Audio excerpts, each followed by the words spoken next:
Ito raw po ang malinis na budget. Siguro maganda ihambing natin ito, mga kapatid, sa isang pinakamalinis na kubeta. Kubeta, mga kapatid, na angkintab.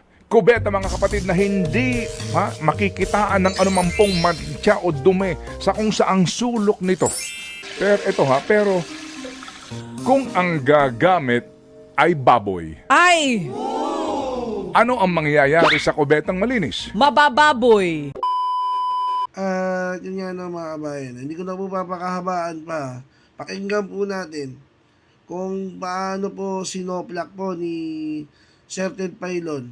Ito pong sinasabi ni Tito Soto na yung national budget 2026 na pinirmahan ni Pangulong Bongbong Marcos, yun daw po yung pinakamalinis sa lahat ng budget na kanya pong nakita, na ginawa daw po sa ating bansa. Yun po yung sabi ni Tito Soto. Pero paano po, ano pong tawag dyan ni Sir Ted Pailon dyan sa budget na yan? Eto mga kabayan, pakinggan po natin mga kabayan. So, nalagdaan na po ang ating budget. Ang ating pong pag-aambag-ambagan, mga kapatid, ay 6.7 something trillion pesos. 793. Pinakamalaki sa kasaysayan po ng Pilipinas. Pero ang sabi ho naman po ng ating presidente, siya ba nagsabi nito o may mga ibang nagsabi na ito raw po ang pinakamalinis na budget? Wow! Yan ang sinasabi. People-centered budget pa daw ito? Pinakamalinis na budget daw po sa kasaysayan ng Pilipinas. So, ito lang po sa atin dito. Pinakamalinis na budget. Siguro maganda ihambing natin ito, mga kapatid, sa isang pinakamalinis na kubeta.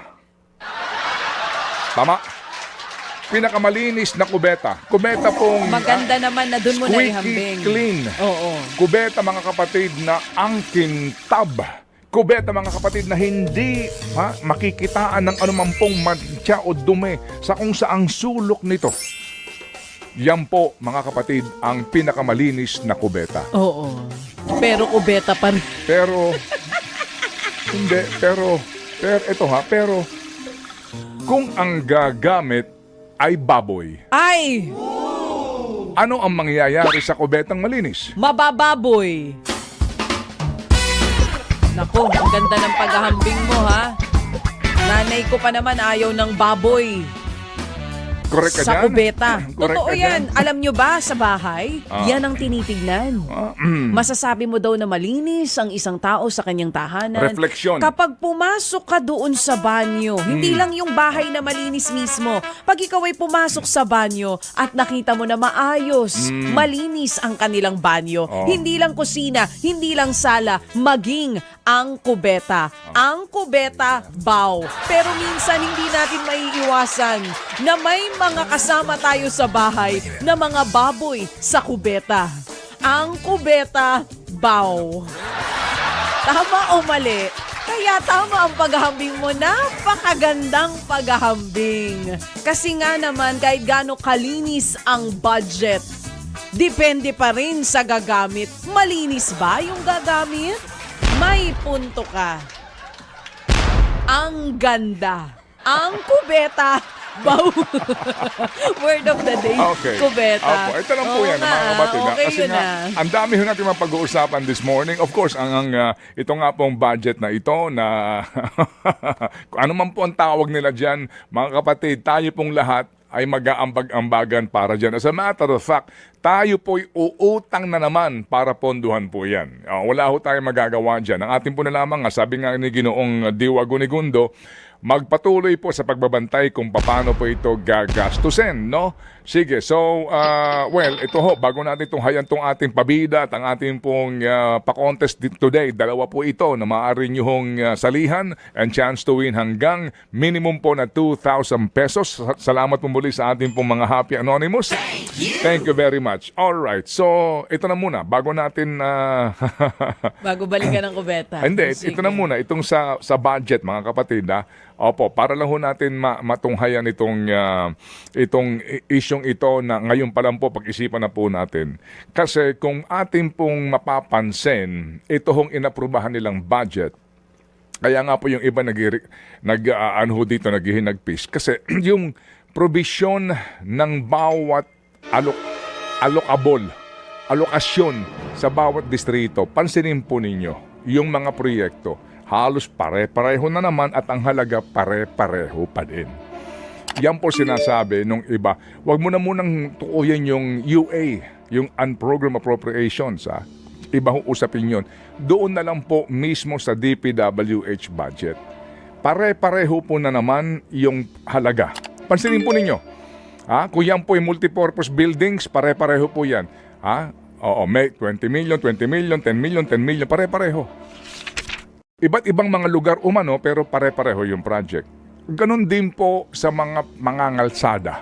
Yes, daang milyon. Paano ka naman nagbigay ng ganong kalaking halaga? Oo, nang pare-pareho po yung halaga, iba-ibang mga lugar, hindi ba? Talagang isipin mo, hindi natin may tuturing na itong budget na ito, ay katiwa-tiwala. Seeing is believing. Kasi, ito mga kapatid, ay noong pa man sinasabi at kinumpirma na doon sa mga nagdaang hearing. Basahin ko lang ang isang statement under oath ng isang dating district engineer. Kung paano po mga kapatid ang kanila pong kitaan. Kasi ngayon, maaari sabihin natin, sige, itong mga to, yung mga nasa sangkot yan, kinasuhan na. Yung iba, tandaan natin, libong flood control projects ito, 10,000 po ito. Mahigit. Sa nagdaang pong ilang taon, hindi lang panahon ng panunungkulan ni Pangulong Marcos, kundi panahon ng panunungkulan ni Pangulong Duterte. Ilan pa lang ang talagang nasuri na imbestigahan at ilan pa lang ang nakasuhan, yung iba. Maaari bang sabihin natin na yung ibang mga may allocables, may mga inilaan na halaga sa kanila pong mga lugar o distrito, matitino ang mga nandoon. Sorry po kasi para ka nang walang tiwala. Kasi nga, paano ka ba magtitiwala sa nabulgar? Let me just get my eyeglasses. At kinukuha na nga po ni Manong Ted ang kanyang salamin para sa mga nakikinig sa radyo. Isinuot din po ang headset. Hinawakan po ang bond paper. Ilang pahina po ito. At ngayon ay babasahin na niya. Basa! Okay. Sa ilalim po ng numero 10, sa sinumpaang salaysay ni Boss Henry Alcantara. Okay? Ito po. Ang aking mga inihahayag na impormasyon ay base sa mga records at personal kong kaalaman ukol sa mga pagpopondo at implementasyon ng mga flood control projects. But basically po, si Boss Bryce naman sinasabi, DPWH projects, lahat same. Ito po. Okay. Ang sinasabi po dito, magmula po sa NEP, mula sa NEP, hanggang sa ito po'y dumaan mga kapatid sa House Bill, Senate version, and then GAA, including nga yung UA. Ang kasunduan ay 25% ang para sa proponent. May advance payment na ito na 5 to 15% na kalimitan pong hinihingi. Ito ho, itong isa ang may starring po ditong tao kapag ganap na ang NEP base po sa pagdinig sa Kamara de Representante. NEP pa lang, may hatagan na. Samantalang ang pondo sa BICAM ay may advance payment din na 5 to 10%.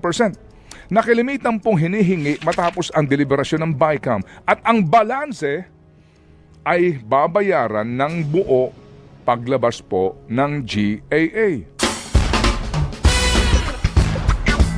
That is the modus. And then, mga kapatid, paglabas po noong sinasabi din po na ng mismong GAA na mayroong UA, pag may provision doon na maaari ng kalikutan, 30% daw po ang sinasabing hingian ng proponent. So ano ho ang ating tinutukoy dito? Ito yung modus. Maaari sabihin nila, ay dati yan. Oo, wala na yan ngayon. Wala na yung mga tao na yan Di ba? Yung nasasabihin nila, wala na daw yung iba. Wala na yan. Nilista namin yan sa DPWH. Hello? Pero yung iba? Yung nang naan doon sa region na sinasabi ninyo, natatanggalin nyo, hindi nyo tinanggal Nandoon pa rin. Sa mga video ho, nung nagdaang halala, nagpapaulan ng pera yan eh. As in, nag-aabuwag ng pera, nakita nyo? Doon sa lugar po kung sa tumakbo yung kanya misis. Pero nandiyan pa rin. Bakit? Baka may idawit. Baka may idawit kasi sakop niya yung lugar ng makapangyarihan. Hindi ba? Tamo? Yung connect. Ay nako, pag-usapan natin to kahit bukas. Oo. Kahit hanggang bukas may pondo ko. Yun lang. Hindi ka mauubusan ng pondo o ng topic sa administrasyon Anyway. at gobyernong ito. Anyway, Oo. sige po. Sorry po pero not to spoil itong mga nasa communications po nitong palasyo, pero sorry. Opo, mahirap pong sabihin na itong pinakamalinis na budget sa kasaysayan po ng Pilipinas. Kasi kung baboy po ang magpapatupad niyan, baboy po at baboy pa rin yan. Aray, sabi ng mga Okay, baboy. sige. Alright. Maghunos dili ka naman sa paggamit ng salitang baboy. Nasasaktan ng mga baboy. Yung mga totoong baboy. Handang basahin natin itong provision. Opo, ito pong si Presidente sa kanyang talumpati sa pagpirma ng budget. Ang sabi niya rito, politicians shall be barred from the distribution of any financial aid and we shall ensure that the support reaches the intended beneficiaries without patronage. Walang bawas, walang kulang. Okay, sige. So may section 19 daw nung enrolled copy ng 2026 GAA. Alright, opo. Specifically ho, may provision dito. Mamaya basahin natin to. At siguro, hindi mo na kinakailangan pa maging isang napakatalinong tao para maintindihan ng provision na ito. Dito, mga kapatid, unang-una, walang kaparusahan sa lalabag. Walang kaparusahan sa lalabag. Pangalawa, mga kapatid, Pangalawa, ang dali pong takasan ng provision na ito. Gusto mo bang basahan? Mamaya na. Gusto ko na nga gawin mo eh. Wag na muna kasi baka para bang naglagay sila na bawal na kayong umepal, pero kung i-epal kayo, wala kayong parusa. Wala kayong... Tama, di ba? Walang Yun kaparusahan. eh. May provision na bawal umepal. Bawal kayong makita sa mga bigayan ng ayuda. Pero kung e-epal, para bagang okay lang. Dahil wala naman kayong parusa eh. So, sinong epal, ang hindi pa rin e-epal, kung alam niya na hindi naman siya mapaparusahan. At saka ang talagang epal ay epal. Naman. Di ba? Wala ang baboy, kahit na po bihisan mo pa yan ng anumang uri po ng costume, baboy pa rin yan. Tama. Sorry hindi mababago yun. Ang buwaya, bow. Ang buwaya, damitan mo man, di ba? Isuotan mo ng Hermes at ng kung ano-ano, ay buwaya pa rin. Yes, Yan. okay. Ito po. Magandang basahin ito. O sige, basahin mo, baby. Okay. Specifically provides that all cash assistance and other forms of financial aid shall be distributed exclusively by authorized government officers and personnel or accredited partners. Public officials holding elective positions, electoral candidates, politicians, political parties, or their representatives, except those with direct administrative and executive authority over the implementing agency, are prohibited from influencing, being present in, participating in, or taking part in the actual distribution of any cash assistance and other forms of financial aid under the following programs. Ito na po yun, tupad, maifit, etc. Okay, nope. Signage daw po, branding, paraphernalia, activity, etc. Okay, yan sinasabi po daw na provision. Tanong, may nagsasabi ba dito na ikaw na politician, ikaw na kamag-anak ng politician na tatakbo para palitan yung nakaupo mong kamag-anak, meron bang provision dito nang sasabi na ikaw ay hindi pwedeng mag-endorso ng taong iba ilalagay sa listahan? Parang wala. Parang wala. Parang dito, wag ka lang pupunta.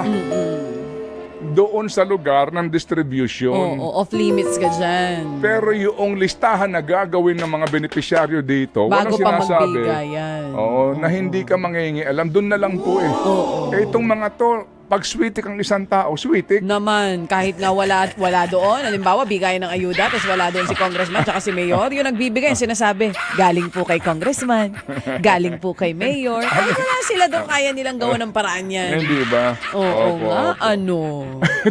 Yung guarantee letter, sasabi ba dyan? Basahin po Na ninyo. dapat sa MyFIP, wala ng guarantee letters. Meron pong dictum sa Latin ha, sa mga abogado, no? Expressio unius exclusio alterius. Meaning, kung ano ang nasa saad, kung ano ang nasa saad, yun ang nasa saad. Yung hindi kasama dito, hindi kasama. Pakiulit yung expression na iyon. Ay sa Latin, Oo.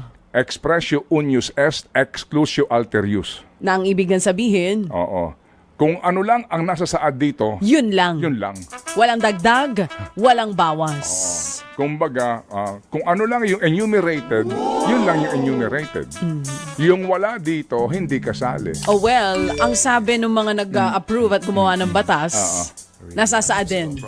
Voulez-vous que je avec moi, ce soir. Dahil masaya sila ngayon, may budget na sila. Anyway, Oo. sige po, ay nako, ang saya pa Yung rin po ng masaya. ating pong morning ha, kasi gawin po natin itong advokasya. Huwag po natin itong tigilan kasi after all, yan ho ang dalangin ng iba na ito po ay makaligtaan na po ng taong bayan. Kasi kahapon po, definitely, walang aamin. Kahit na ano pang sabihin nila, hindi sila aamin dahil sa ating bansa. Wala po ni isa na umamin. Maliban po na lamang ngayon dito sa mga nasa DPWH na gusto pong maging state witness. At isang kontratista po na lumilingon sa tawag na Hello, Sally. Okay, samantala mga kapatid, handang-handa na po kami para ihatid ang ating mga tampok na balita sa... News 5! Oh, di ba mga bayan? Tinawag po na kubeta. Tinawag po na kubeta na budget mga kabayan. Kahit anong linis pa dyan mga kabayan. Kung baboy lang rin po yung mga gagamit niyan, mabababoy pa rin po yan mga kabayan. Kayo na po magpasyado po sa tingin nyo, tama po ba yung sinabi ni Sir Ted patungkol sa national budget na yan? Mas naniniwala po kayo sa sinabi po ni Tito Soto. Comment nyo nga po yan sa baba at huwag nyo nga pong kalimutang i-hit ang like at subscribe button para updated ka sa mga uploads ko araw-araw. Hanggang sa muli. Paalam.